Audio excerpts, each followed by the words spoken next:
नमस्कार,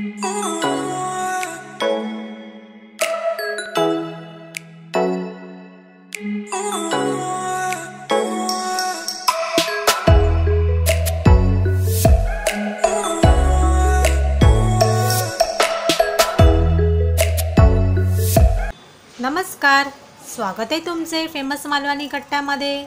आज आपण बाजारामध्ये मिळणारा मेंदू वडा घरच्या घरी कसा बनवायचा हे पाहूया।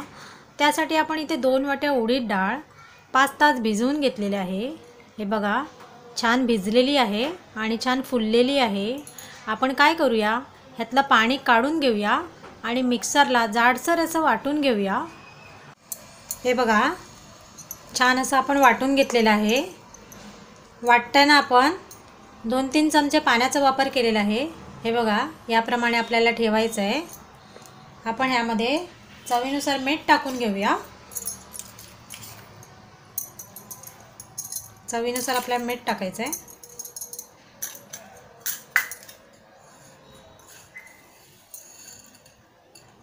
अर्धा चमचा जिरं टाकून घेऊया।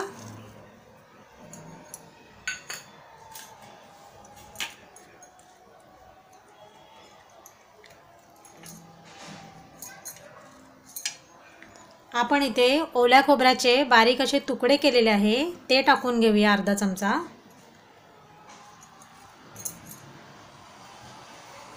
हिरव्या मिरचीचे बारीक असे तुकडे आहेत, ते टाकून घेऊया।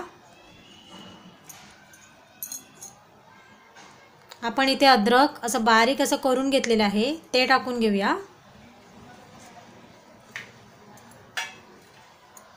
आपल्याला हे छान असं फिरवून घ्यायचं आहे। गोल गोल असं मिक्स करायचं आपल्याला।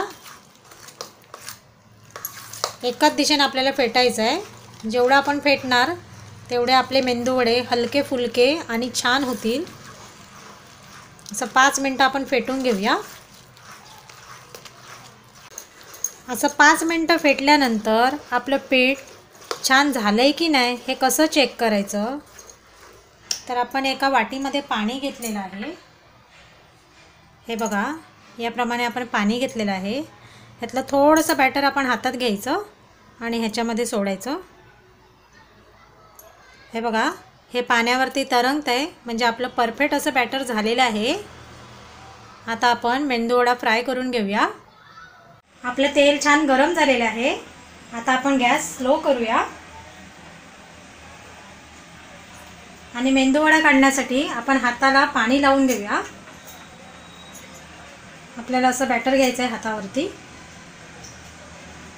हे बघा, आणि असं बोटाला असं पाणी लावून हे मध्यभागी असं गोल करून घ्यायचं आहे आणि हलकंच तेलात सोडायचं आहे आपल्याला। पुन्हा आपण हाताला पाणी लावून घेऊया।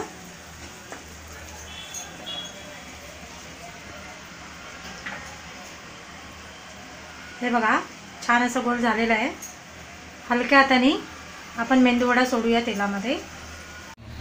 हे बघा, छान आपले मेंदू वडे फुललेले आहे। आपण 2 मिनिटांनी याला फिरवून घेऊया।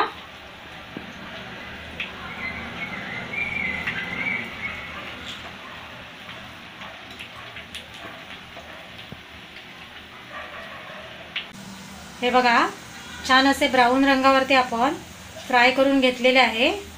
आपण याला काढून घेऊया।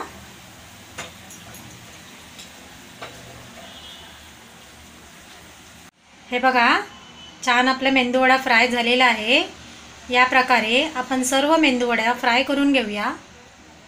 हे बघा, छान आपला मेंदू वडा झालेले आहे। मी तुम्हाला एक तोडून दाखवते। हे बघा, एकदम सॉफ्ट। रेसिपी जर आवडली असेल तर आपल्या फेमस मालवणी कट्टाला सबस्क्राईब, लाईक आणि शेअर करायला विसरू नका।